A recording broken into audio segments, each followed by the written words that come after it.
Добрый день, это программа «Аспекты мнений». Меня зовут Айдар Ахмадиев. Мы в прямом эфире. В гостях сегодня экономист Рустем Шаяхметов. Рустем Раисович, добрый день. Добрый день. Так как это прямой эфир, наши зрители могут писать сообщения в онлайн-чате на Ютубе, и если у нас останется время, мы обязательно обратим на них внимание, зададим вопросы ваши, ну или прочитаем реплики, если они у вас есть, тоже, пожалуйста, подключайтесь, давайте делать этот эфир вместе. Но сегодня в основном попытаемся все-таки по экономическим темам как-то поговорить на эти темы, потому что их сегодня довольно много, ситуация нестабильная. И, вы знаете, вот с чего хотелось бы начать, Рустем Раисович. Новость недавно появилась. В марте малому и среднему бизнесу Башкирии предоставили кредитные каникулы на 1 миллиард рублей. Ну, сумма вроде бы большая, да, кажется, вот лично для меня. Ну, в масштабах, наверное, это не совсем много. Всего в марте с заявками на кредитные каникулы обратились около 700 малых и средних компаний региона. Почти 90% заявок были одобрены. Вот скажите, это действительно как-то поможет малому и среднему бизнесу, который всегда, кажется, находится в каком-то бедственном положении, да, то пандемия, связанная с ней кризис, то сейчас спецоперация военная, так называемая, в Украине. Вот скажите, действительно ли такая помощь, она сегодня поможет как-то этому бизнесу хотя бы выжить? Ну, выжить вряд ли, если они скорее мертвы, то уже это как припарка. Если дело в том, что сейчас действительно очень высокие ставки, и здесь как бы перетоптаться некоторое время, то для тех, которые жизнеспособны, это может оказаться помощью, но она не является критичной. Она помогает, но миллиард это для нашей республики это ни о чем. У нас валовой региональный продукт в этом году грозят, что будет 2 триллиона. Ну вот считайте. То есть это сумма небольшая. Ну, в общем, щедрой подачкой это не назовешь. Не, ну это как бы нельзя сказать подачкой, но даже не щедрой. Это не та мера, которая может сильно изменить ситуацию. Что сегодня необходимо, чтобы изменить эту ситуацию? Ну, во-первых, надо понять критичные сектора, которые у нас... Дело в том, что очень много прекратилось импорта. Мы, как всякая страна, зависим от внешних связей. Даже это не является главным, то есть вот то, что не сумма важна. Иногда бывает, образно говоря, деталь стоимостью 5 копеек не позволяет запустить производство, которое стоит миллионы, миллиарды. Сейчас надо срочно начать работу по вот этому направлению, что надо понять, что для нас сильно критично, и туда акцентировать основное внимание. Надо понимать, что, допустим, строительство, оно остановится во многих вещах, и это закономерно, потому что спрос падает. Но, к счастью, или как можно сказать, там большинство работают мигранты из других стран, то есть это в большей степени отразится на них, чем на нас. Вот.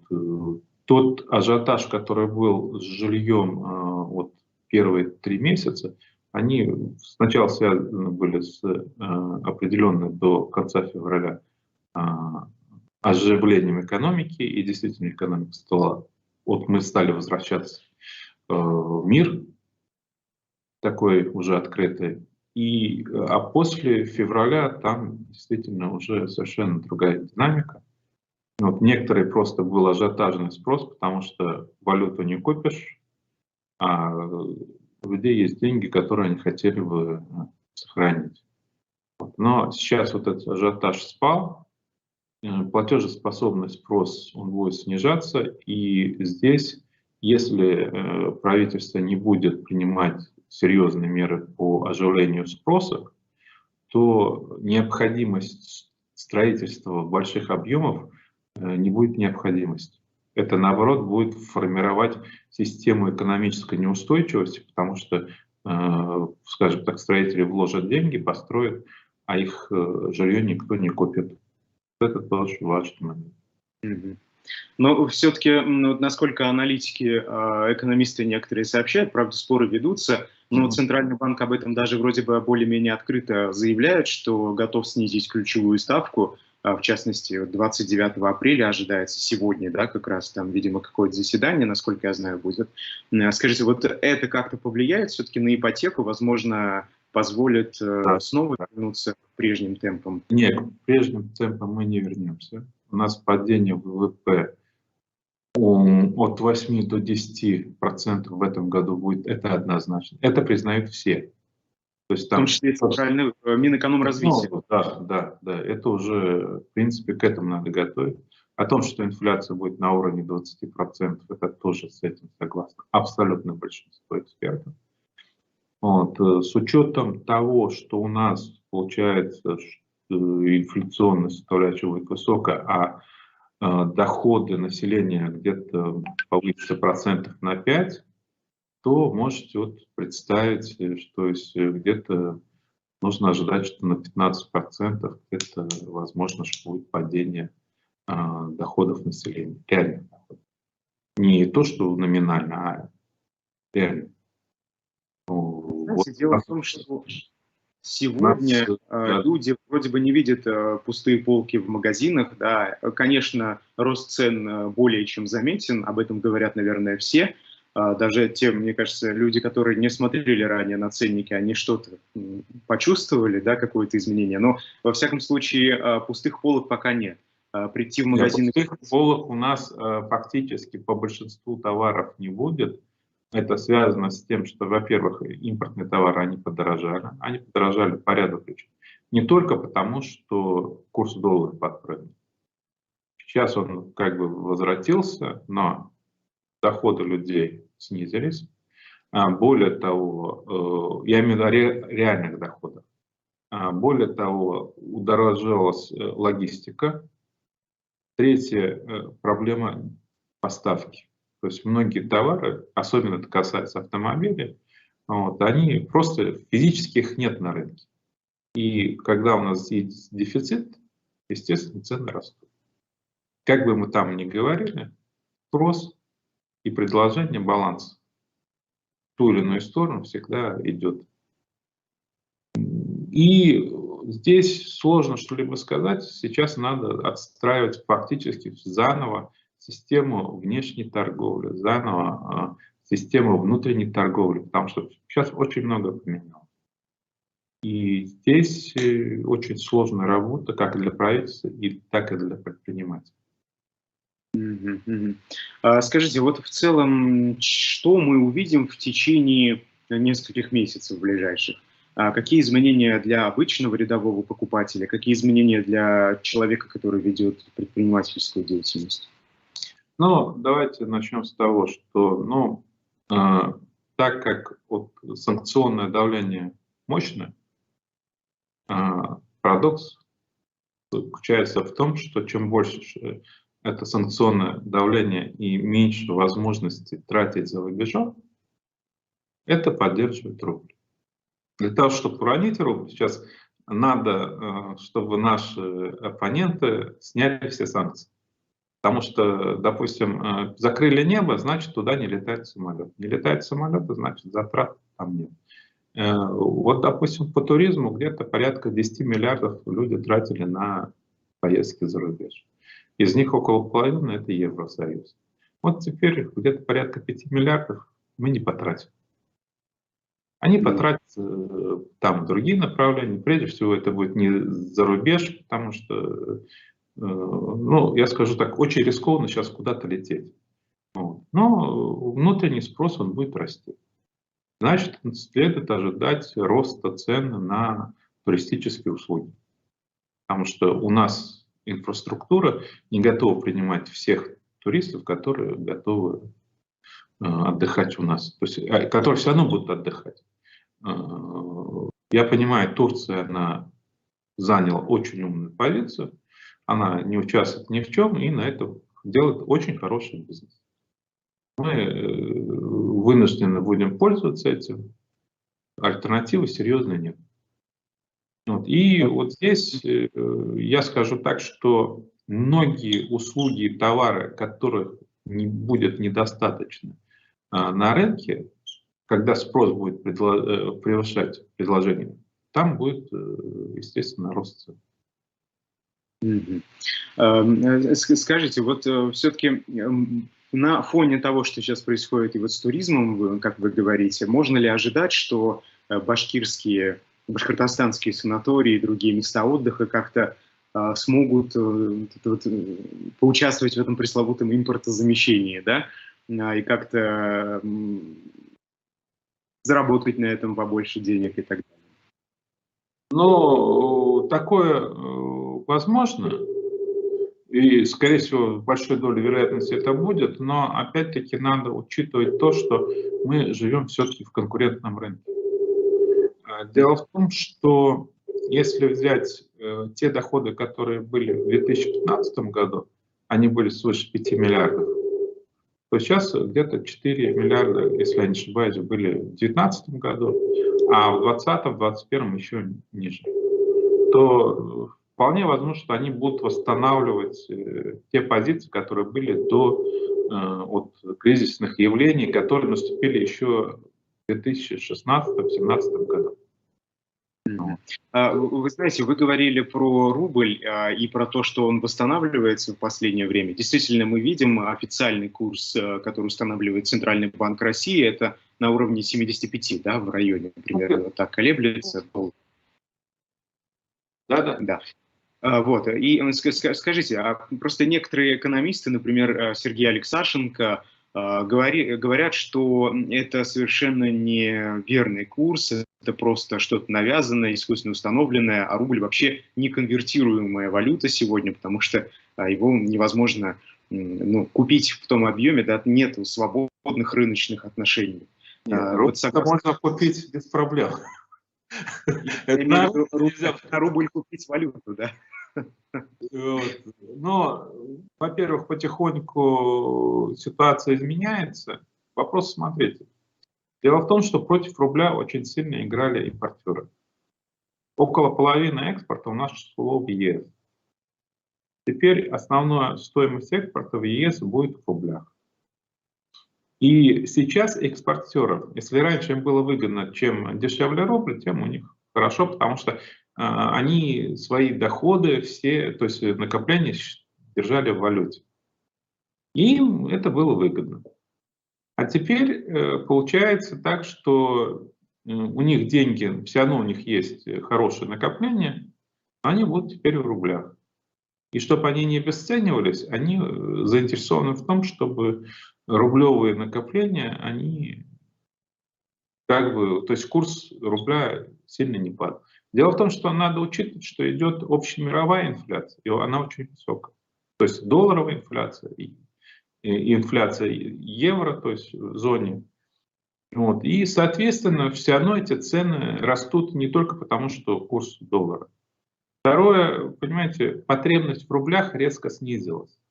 Потому что многие вещи, вот, допустим, отказались, допустим, лизинг самолетов перевели в рубли фактически. Да? Сейчас вот.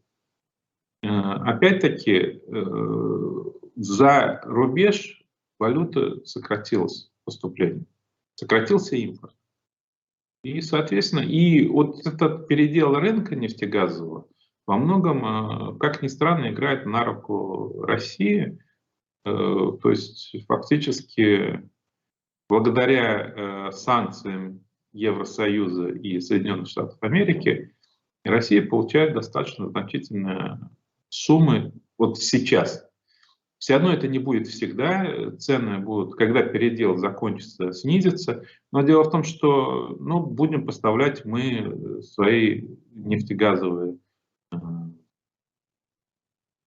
товары, допустим, в Индию. Почему бы нет?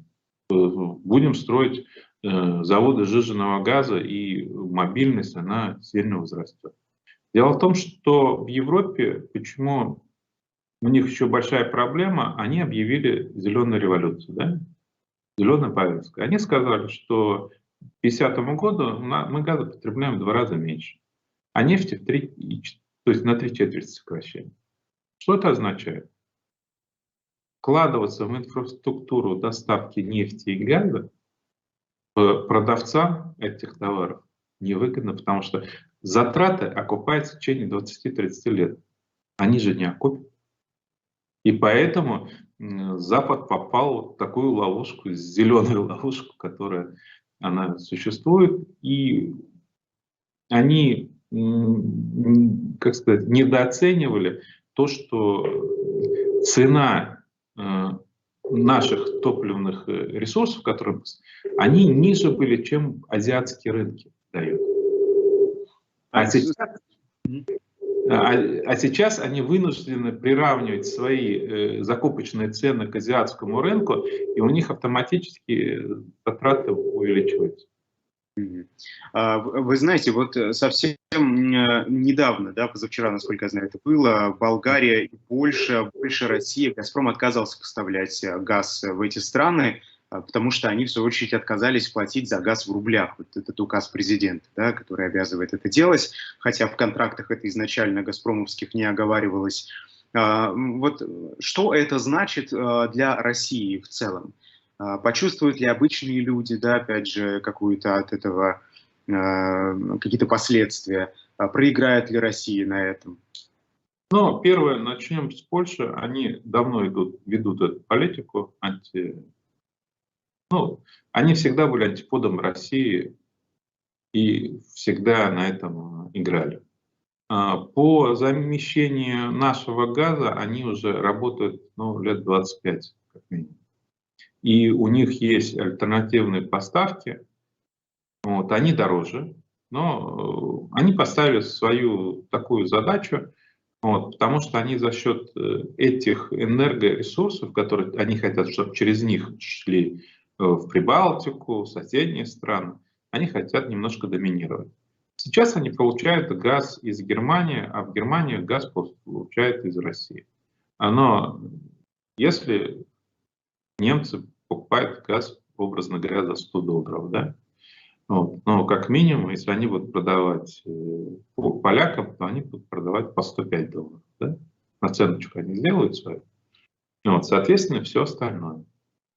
Поэтому я думаю, что для Польши будет увеличение вот этой затратной части.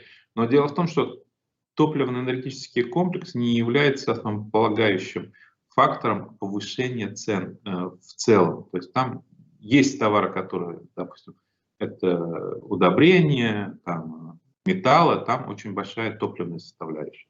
А многие товары там 10-15%, то есть это не сильно. По Болгарии они отказались, но они опять-таки создали единую энергетическую платформу, которую будут закупать как бы при помощи Евросоюза. У Евросоюза нет иных источников газа, как Россия. Потому что альтернативно заместить наш газ они просто не могут. И когда, кстати, говорят о том, что они вместо нашей нефти будут покупать другую нефть, это достаточно сложно.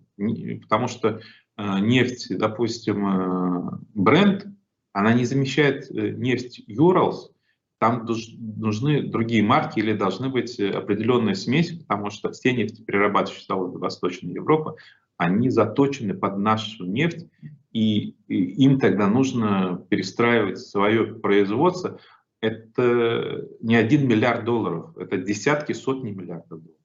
А теперь представим, что значительная часть их товара, то есть это прежде всего бензин, дизельное топливо, оно не будет востребовано. И поэтому перестраивать заводы, которые потом будет убыток, это достаточно дорогое удовольствие. Тут много сложностей, но здесь зависит от того, насколько Европа будет готова терпеть это во имя Украины. Тут зависит от их национального посыла. все-таки вот эти расходы европейских государств, они лягут также на обычных жителей, да?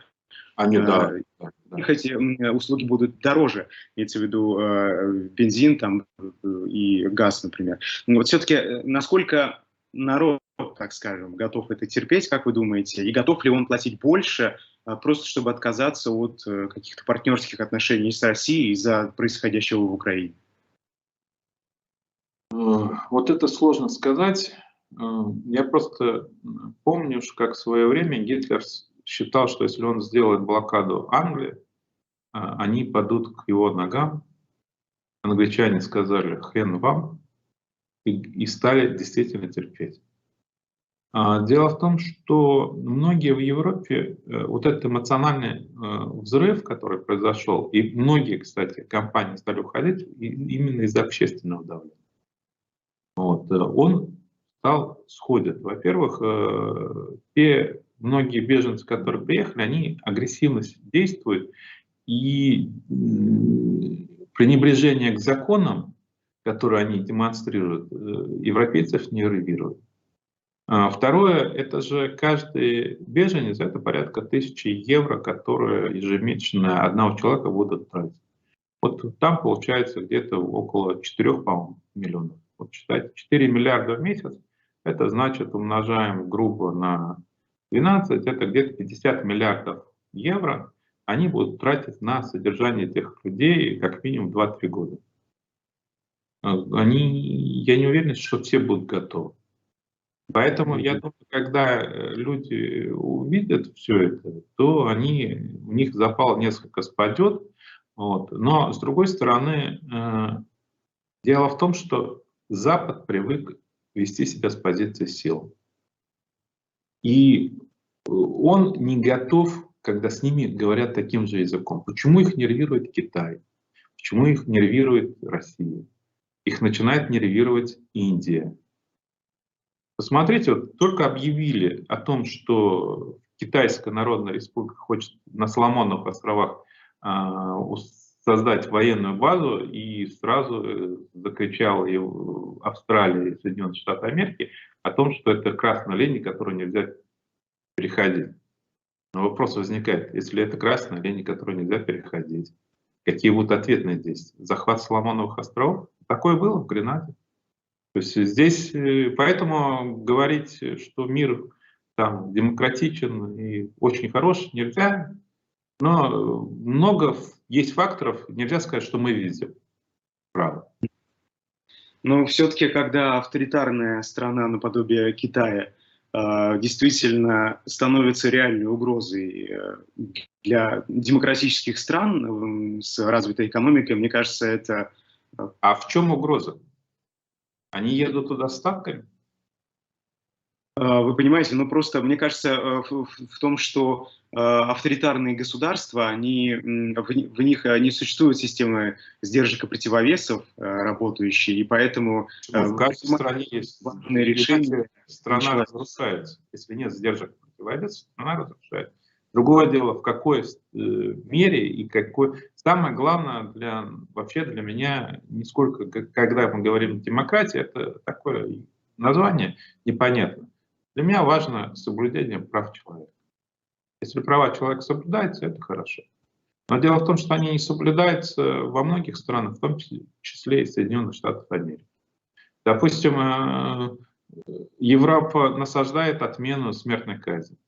В Соединенных Штатах Америки это практикуется ежегодно, там казнят заключенных. Что говорит Европа? Или же взять Саудовскую Аравию, которая является их крупнейшим партнером.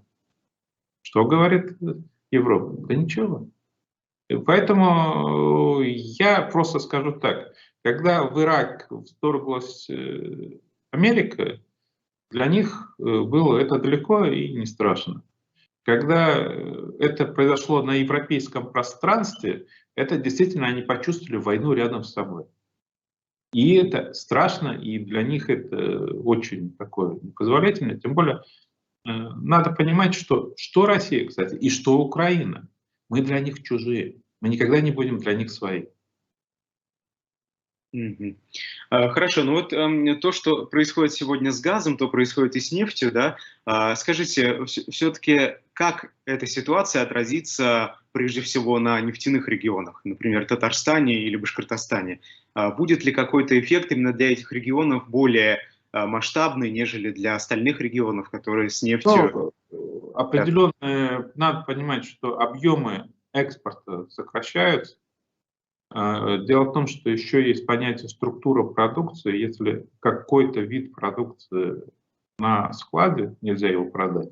Нефть же, она, когда ее делают, то есть мазут, есть там еще что-то. Его надо куда-то продавать. Если структурно это не продается, то это создает определенные проблемы. Но это все переформатируется. В ближайшей перспективе, я думаю, для нефтегазовых регионов проблем не будет. В этом году стоимость экспорта, она возрастет, хотя физический объем, я думаю, скорее всего, особенно к концу года, они снизятся. Но в будущем году это будет более сложный период, и здесь как бы надо посмотреть, что будет происходить. Мгм. Смотрите, вот такая интересная тема. Пруфы пишут, что сегодня в Госсобрании Башкирии, в момент, когда рассматривался вопрос о выплате зарплаты вице-спикеру Курултая Рустему Ахмадинурову, в противовес выступили представители Коммунистической партии, анонсировал закон о снижении зарплаты депутатам до прожиточного минимума. Я так понимаю, что все-таки кто-то себе хочет эту зарплату получить, да, а кто-то хочет ее снизить. Депутатам, ну, я напомню, что у нас полупрофессиональный парламент, то есть не все депутаты Да, получают зарплату, а меньшинство, но все-таки таковые есть. И вот мы как-то, когда я работал на новостях в «Эхо Москвы» в Уфе, писали материалы, и там, кажется, ежемесячно содержание парламента региональному бюджету обходится, если я не ошибаюсь, где-то в 5 миллионов рублей ежемесячно. не миллионов, больше. Даже больше. Ну, вот видите. Все-таки скажите, вот в данной ситуации подобные разговоры, о чем они говорят? О какой-то наглости тех людей, которые сидят там, либо о действительно необходимости просто им тоже получать зарплату. Вот, например, Ну, Рустем Динуров, который недавно ушел с поста главы исполкома регионального «Единой России». я скажу так. Первое.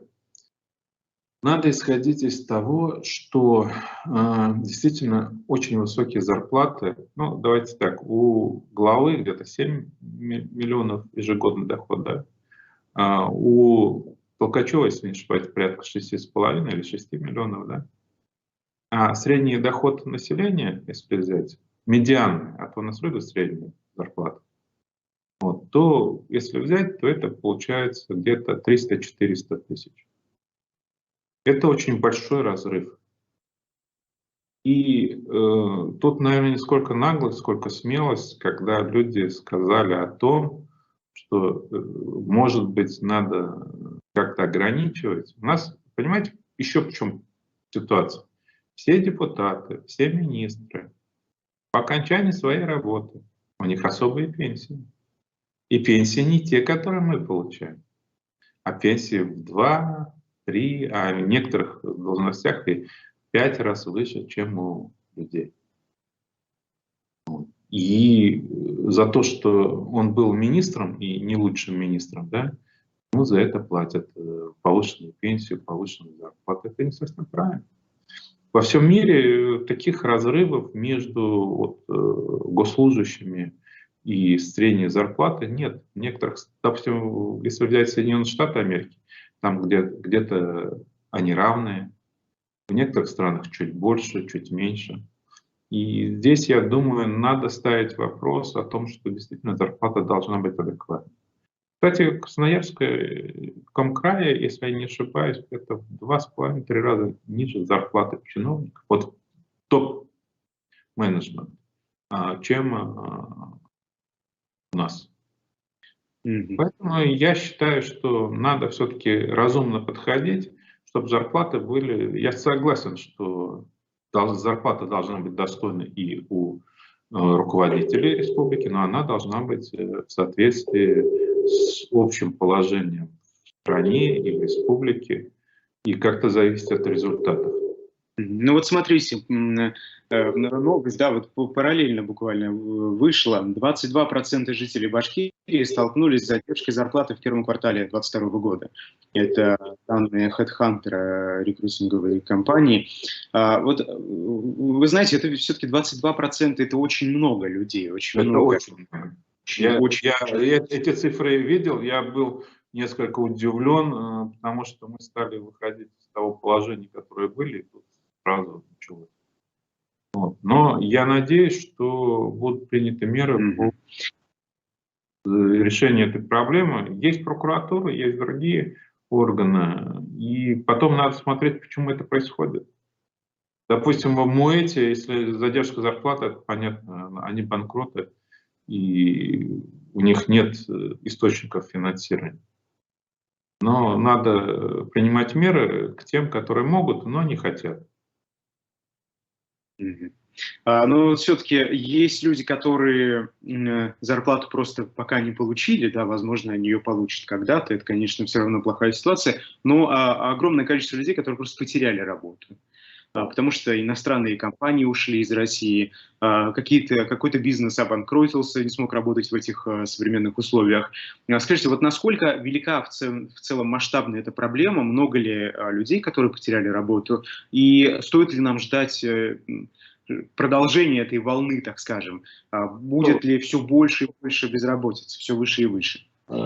Первое, говорить, когда мы говорим безработица, вообще-то у нас в России есть дефицит рабочих кадров. Проблема состоит в том, что существует дисбаланс. То есть потребность в тех работниках, которые не готов предложить рынок. Это связано по ряду причин. Нету компетенции. Допустим, айтишников у нас явно не хватает. И здесь надо принимать меры. Есть те отрасли, как, допустим, легкая промышленность, сельское хозяйство. Там низкая зарплата, и люди туда не идут работать. Это естественно.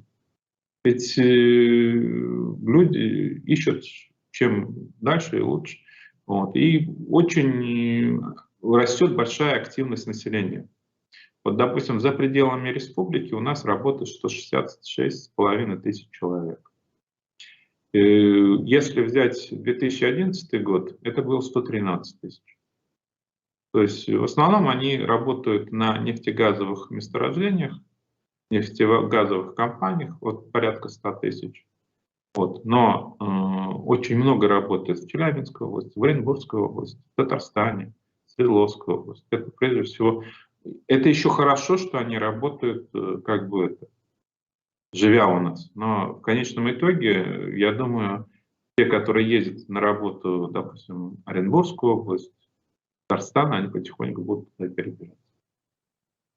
Вот. И здесь вопрос в том, что сейчас нашим органам власти надо срочно понимать, где идет потребность в рабочей силе, и оказывать людям содействие переквалификации. И здесь надо создавать систему обучения и систему адаптации, потому что без этого человеку сложно. Если человек работал в торговле, перейти ему на производство, сами понимаете. Вот. Особенно если он работал, образно говоря, менеджером в торговой сети, а ему предлагают идти рабочим на УМПО, маловероятно, что он согласится. Хотя на УМПО есть дефицит рабочих мест, и они готовы принимать людей. Вот. Вы знаете, вот по поводу IT-специалистов, тут наши власти федеральные в том числе пытаются придумывать разные условия удобные, там, например, отсрочка от армии, либо привлечение осужденных, да, пребывающих в исправительных колониях специалистов IT, привлекать их к дистанционной работе в компаниях, потому что просто, видимо, дефицит таких специалистов. Скажите, вот все эти меры, они как-то помогут, условно, сегодняшнему студенту, который заканчивает университет, действительно успешно работать в России в таких условиях, когда многие производители программного обеспечения иностранные просто ушли из России и не хотят далее сотрудничать? Но я скажу так. Вот знаете, на нас бочку катят больше всего Соединенные Штаты Америки, Англия, да. А самые большие покупатели софта — это они. И объемы растут вот 2014 года постоянно. Мы очень мало продаем компьютерных продуктов. Если взять Ирландия — это 150 миллиардов, Индия где-то порядка 60 миллиардов, общий рынок где-то порядка 600 миллиардов у нас. Вот. И из них где-то 6 миллиардов мы в прошлом году продали. Вот, рост есть, но он недостаточный и он не опережающий. Я скажу так, что Украина в прошлом году где-то должна продать услуг примерно столько, сколько Россия. Только там живет 40 миллионов, у нас 146 миллионов. В 2 раза меньше продает Беларусь, несмотря на эти санкции, которые уже давно идут. Но там 9 миллионов живет, а у нас 146. Я считаю, нужно заниматься, это вот, знаете, как аспирин при тяжелом заболевании. Он может что-то, между прочим, помочь, но не переломит ситуацию. Надо создавать систему, экосистему для айтишников.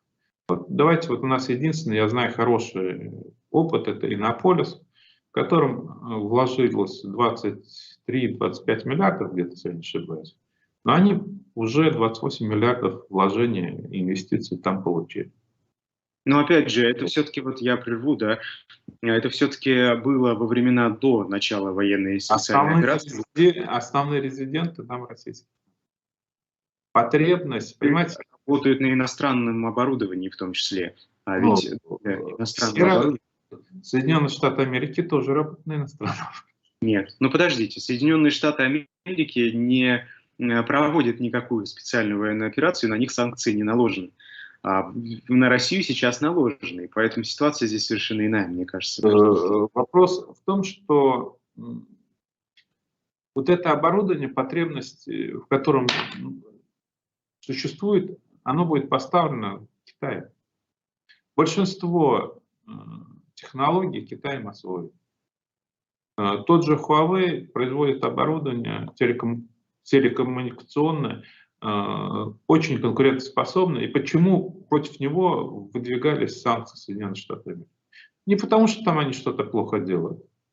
Наоборот, то, что они делают очень хорошо. А скажите, вы уверены, что все-таки Китай будет поставлять? Во-первых, будет ли у них столько мощностей, да? Смогут ли они обеспечить полностью российские нужды, так скажем? Во-вторых, вот буквально позавчера новость была официальная от компании DJI, китайская компания, которая производит дроны, коптеры, ну и так далее, всю вот эту технологическую технику. И вы знаете, они ушли официально из России из-за ситуации в Украине. Сами объяснили именно вот этим. Скажите, вот не стоит ли ждать от других китайских компаний того же самого, потому что, возможно, российский рынок для них не так важен, и им не хочется натыкаться на санкции всего мира? Вопрос в том, что понятие вторичной санкции они есть. Но почему мы переходим на рубли? Кстати, на рубли мы очень мало смотрим, а ведь 14% продаж экспорта российского шли за рубли, 8%, кстати, в ЕС. Так, для информации. То есть дело в том, что... Вы имеете в виду юани? А? Юани вы имеете в виду? Нет, я имею в виду, во-первых, по экспорту, что рублевые... Как можно отследить поставки? Отслеживаются поставки, как правило, по движению долларовых счетов и евро. Счета в рублях, счета в юанях, других валютах они не отслеживают. Они не могут отслеживать. И поэтому Россия специально сейчас продвигает рубль в качестве платежного средства. И вполне возможно, что когда вот эти расчеты идут, отследить, какое оборудование, когда было поставлено, невозможно.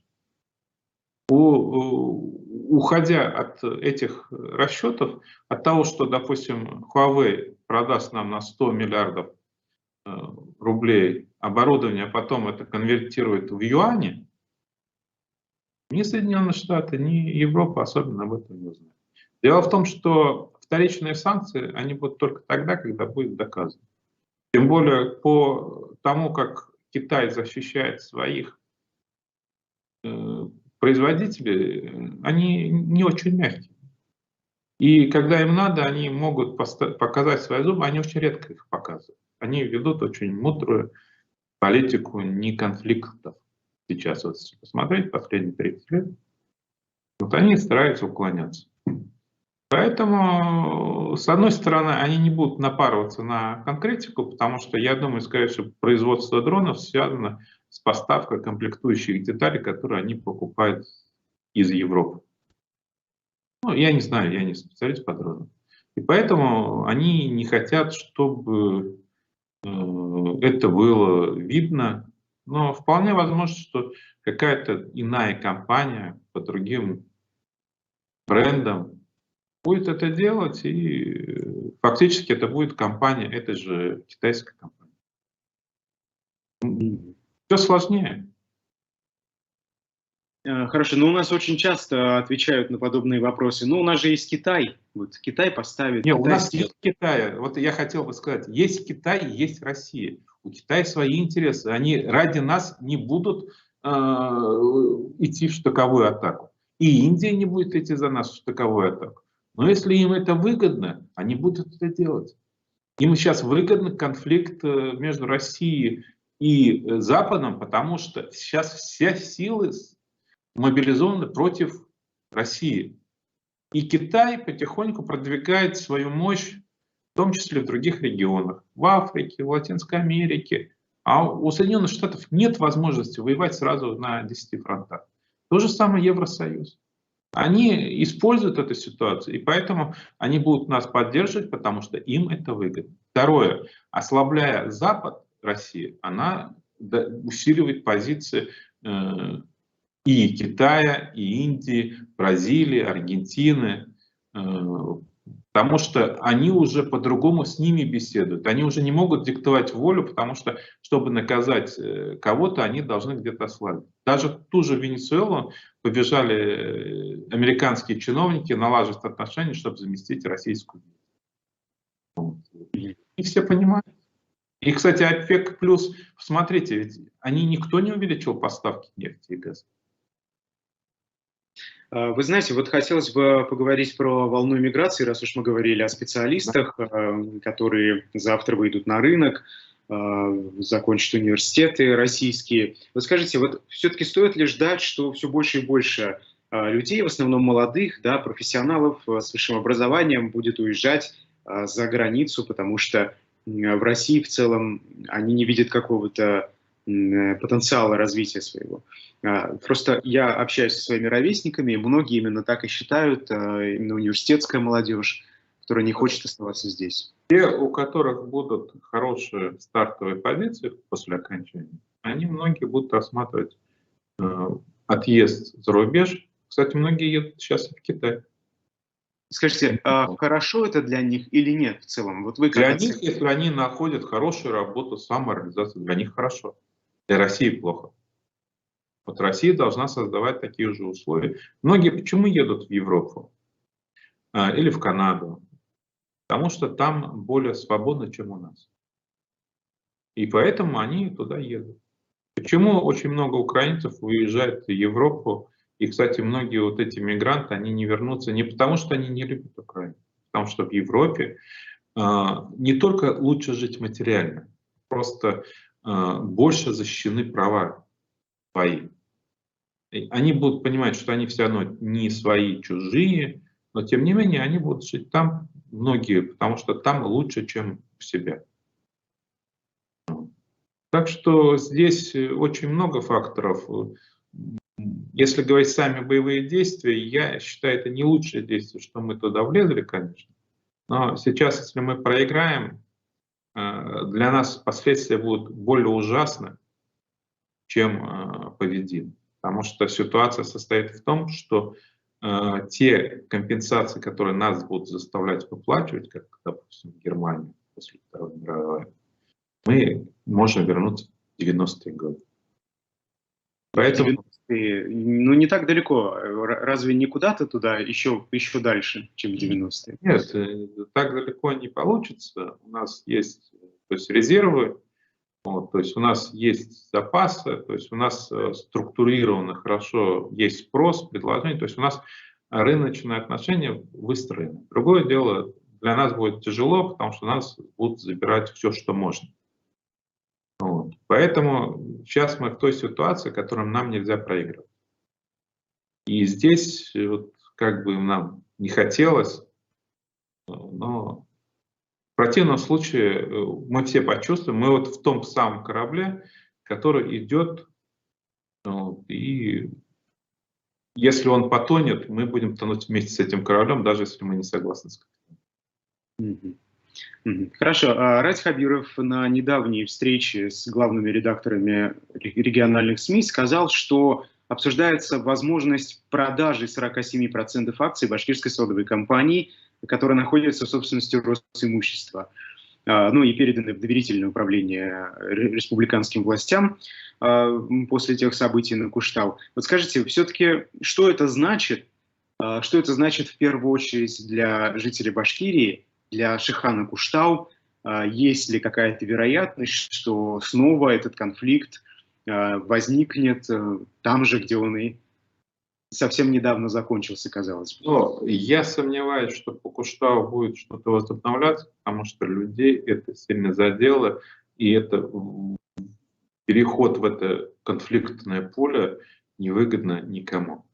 Прежде всего власти. Потому что власть, которая у нас всегда ассоциировалась, сильная, не боящаяся ничего, вынуждена была сдать назад, и пошли достаточно серьезные последствия. То есть вот по Куштау здесь можно не беспокоиться. Проблема по экологии, к сожалению, переход в госруки, да, экологическую ситуацию не улучшит.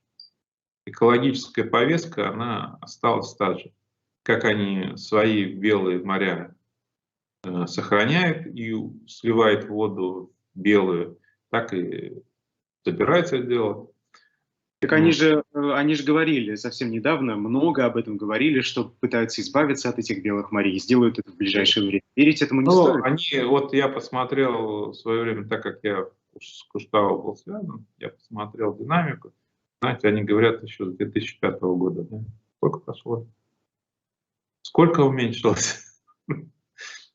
Вот, поэтому здесь я считаю, вот та ситуация по экологии. По смене собственника, если я не ошибаюсь, вот это инфоповод возник с того, что появилось некое письмо, подписано Давыдовым, да, руководителем Изначально Роскеводорода. не подтверждалось официально, но Нет, журналисты... я просто хочу начать. Русский водород, вот, и который вот началась повестка. Первое, возникает вопрос. Насколько я понимаю, Давыдов это тот же, кто генеральный директор башкирской содовой компании, как я понял. У меня вопрос, а как получилось, что он одновременно на двух креслах оказался? Это же не бывает просто так. Тем более, там, если посмотреть уставной капитал, вообще минимальный. И как это письмо этого микроорганизации оказалось на самом верху? Так не бывает. Есть этот вопрос сейчас я считаю, что специально был вброс для того, чтобы узнать реакцию. Переход... Реакцию властей или реакцию людей? Нет, с властями там, по-моему, все. Прежде всего, население. Вот, почему сразу пошли успокаивающие заверения Хабирова, и же с ним. Вот. Суть в другом. Дело в том, что, как я понимаю, предполагается продажа пакета акций, которые не переданы в доверительное управление республики и не являющиеся собственностью республики. Кто будет собственником, это сложно сказать. Может быть, даже старые собственники. Мы не знаем. И никто не знает. за исключением тех, с кем это говорил. Второе, насколько это будет эффективно, но государство получит приватизационный пакет, деньги, ну, в принципе, это неплохо. Вот, если это будет справедливая стоимость, вообще я считаю, что не обязательно, что государство должно быть собственником. Главное, чтобы предприятие работало в соответствии с действующим законодательством. На славу той страны, в которой она находится. Вот. И соблюдая экологическое, трудовое и прочее законодательство в полной мере, чего не было с башкирской содовой компанией. И это, кстати, сейчас происходит. Они же много, если взять, сколько идет нарушений, сколько сбросов в экологии. Вот. И должна быть у людей достойная зарплата. Вот. А кто будет собственником, вот, лично для меня вот, безразлично. Важно, чтобы они приносили доход республике. Хорошо, спасибо большое. Это была программа «Аспекты мнений». Меня зовут Айдар Ахмадеев. Сегодня в гостях был экономист Рустем Шейахметов. Спасибо и до свидания. Спасибо, всего доброго. До свидания.